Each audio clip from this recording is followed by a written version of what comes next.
सर्वसंग त्याग भाग 9।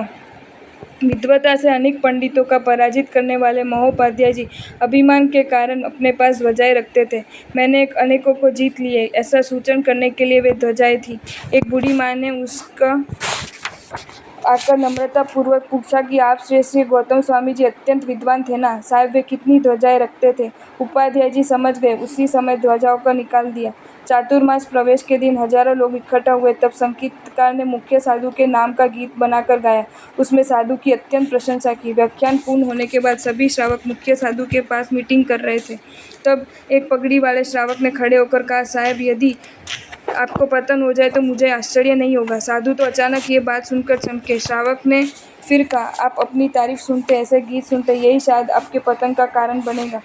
उन साधु ने उस दिन अपने गीत गवाने बंद कर दिए। अगर कोई गाता है तो बंद करवा देता है। स्थापना जी में रत्नों की छोटी पुतली चम्मच छुपाकर रोज उन रत्नों को देख खुश होने वाला रत्नाकर सूरी को सन्मार्ग पर लाने के लिए श्रावक ने प्रश्न किया, साहब परिग्रह प्राप्त ऐसा सुना है, लेकिन मन नहीं मानता, आप समझाओ। मुख्य श्रावक की जिज्ञासा देखकर आचार्य जी ने उन्हें पैसों की अनर्थकारिता बताई। सब कुछ समझते हुए भी श्रावक कहते कि अभी तक मुझे परिग्रह की भयानकता समझ में नहीं आती। 2-3 दिन तक आचार्य श्री ने समझाया, फिर भी श्रावक असंतोष व्यक्त करता है। श्रावक की गंभीरता आचार्य श्री जानते थे, इसलिए ये मुझे परेशान करने के लिए पूछता है या मजाक करता है, ऐसा नहीं बन सकता। इसके पीछे कुछ रहस्य होना चाहिए, नहीं तो इतना समझाने के बाद भी उन्हें परिग्रह की भयानकता क्यों नहीं लगती। विचार करते करते अचानक विचार आया। अपने पास में यही रत्नों की पोटली याद आई। इस श्रावक ने उन रत्नों की पोटली को देख ली, ये भी याद आया। दूसरे दिन श्रावक आया। आचार्य श्री ने बात शुरू करने से पहले उसके सामने ही स्थापना जी में से रत्नों की पोटली निकाल ली, उन्हें दिखलाकर दूर फेंक दी। श्रावक तुरंत बोल उठा, बस अब मुझे परिग्रह की अनर्थकारिता समझ में आ गई। ऐसे श्रावकों के नजदीक रहने को मिले, ऐसे उत्तम श्रावकों को संपर्क रहे तो ठीक है, बाकी हमें ट्रस्ट बनाने की इच्छा लगे और लाखों रुपए भी दे दे, हम कोई फ्लैट बंगला खरीदने की इच्छा हो और लाखों रुपये दे दे, हमारी सभी शीतलताओं का पोषण करने में जो भक्ति मानते थे, वो ऐसे भोले भक्तों से तो 10 किलोमीटर दूर रहने में ही संयम की सुरक्षा हो सकती है। ये सत्य हकीकत है। आत्म धनना चाउर लुटारू स्नेही स्वजन ने जानी, सर्व जीव पर स्नेह धरती वृत्ति मुनि ने वखानी, धन्य ते शास्त्रकार भगवान के ही सर्व जीव स्नेह परिणाम चारित्रम। विश्व के प्रत्येक के जीव के प्रति, उसमें भी मुख्यता से हमारे साथ रहने वाले, हमारे संपर्क में आने वाले प्रत्येक जीव के प्रति वात्सल्य भाव, मधुरता, निर्दोष लगाव ये चरित्र है। सब भूव्यप भूयस, इस विशेषण में शास्त्र कहते हैं, साधु के लिए तो विश्व के सा जीव अपने आत्म समान है, अपनी आत्मा से अभिन्न है। ये स्नेह परिणाम जीव मैत्री रूप है, निर्दोष है, निर्लेप है, इसलिए इसमें कोई दोष नहीं। लेकिन साधु अगर माता पिता, काका काकी, मासा मासी, भाई भाभी, बहन, जीजाजी, मित्र, इन सब स्वजनों के प्रति विशेष लगाव वाला बनता है तो ये स्नेह मार्ग मोह गर्भित है, लोभ कषाय प्रेरित है। ऐसा स्नेह साधु के लिए योग्य नहीं। प्रारंभ दशा में तो मैं अपने स्वजनों का धर्म आचरण के लिए प्रेरित करूं, मेरे भाई पिता के दीक्षा लेने के लिए तैयार करूं, इसके लिए उन्हें धर्म उपदेश दूं, पत्र भरकर उन्हें उपदेश लिखूं, ऐसे कही जाने वाले प्रशस्त भावना भी निषिद्ध है, क्योंकि स्वयं को भी अभी तो बहुत कुछ सीखना है। आचार्य जी की वृत्ति में एक दृष्टांत है। शैवाल से ढके हुए तालाब में एक बार शरद पूर्णिमा की रात में शैवाल खिसकने से सहजता से एक छिद्र हुआ। जन्म से ही उस तालाब में अंधेरे में रहा हुआ कछुआ अचानक वहां पहुंचा और पहली बार उस छिद्र में से बाहर की दुनिया का दृश्य देखा।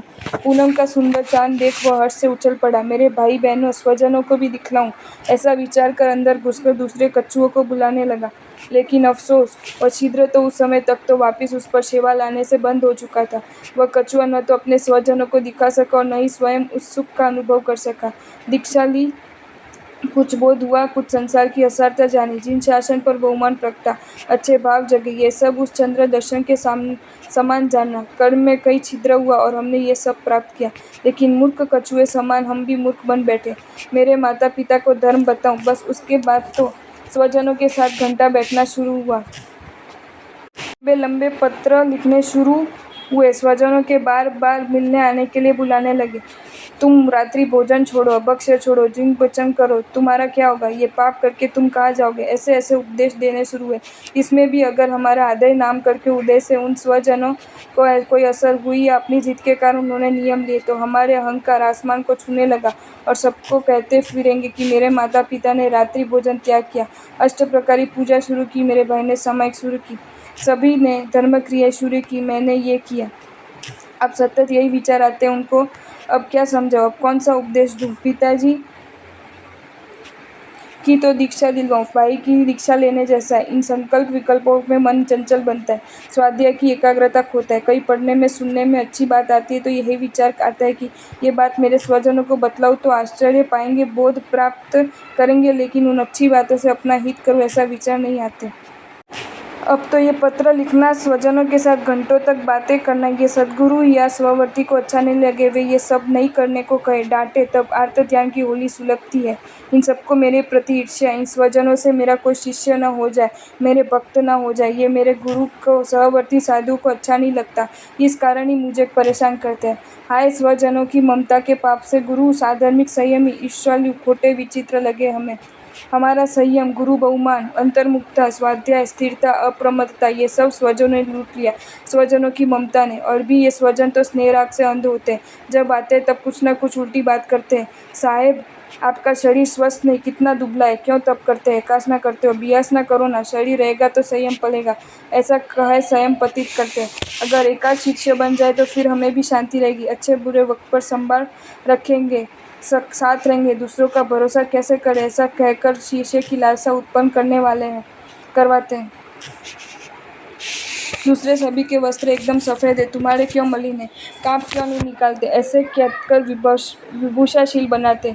आपको हमारा लाया हुआ आहार भोगना ही होगा, हमने कितनी भक्ति से लाया है, आप न लो ये कैसा चलेगा, आपकी मन भावन वस्तु लाए, चलो पात्र निकालो, ऐसा कहकर दोषित भक्षक आहार आसक्त बनाते हैं। देखो साहब, किसी से दबना नहीं, सहवर्ती कचकच करे तो एक बार सुना देना, किसी भी शर्म नहीं रखनी, हमें सब दबाए रहे, ये कैसा चलेगा। और आपके गुरु भी दूसरों का पक्ष ले तो किसी अच्छे मित्र के साथ अलग हो जाओ, ये क्या प्रतिदिन की रकझक, आप 2-3 अलग अलग विचरते हो तो ये सब झंझट नहीं होगा, ऐसे कहकर गच्छ त्याग, गुरुद्रोह, साधर्मिक धिक्कार उत्पन्न करवाते हो। हमारे पास पैसों की सहूलियत है, कोई भी काम हो तो हम बता देना, 5-10 लाख तक हमें कहे बगैर भी कुछ भी करने की छूट, और हमें अमेरिका जा रहे वहाँ से कुछ भी वस्तु मंगवानी हो तो कहना, पश्मीना की अच्छी से अच्छी कंबल लेते आएंगे। ये सब कहकर हम परिग्रही लालची संग्रह करने वाले बनाते हैं।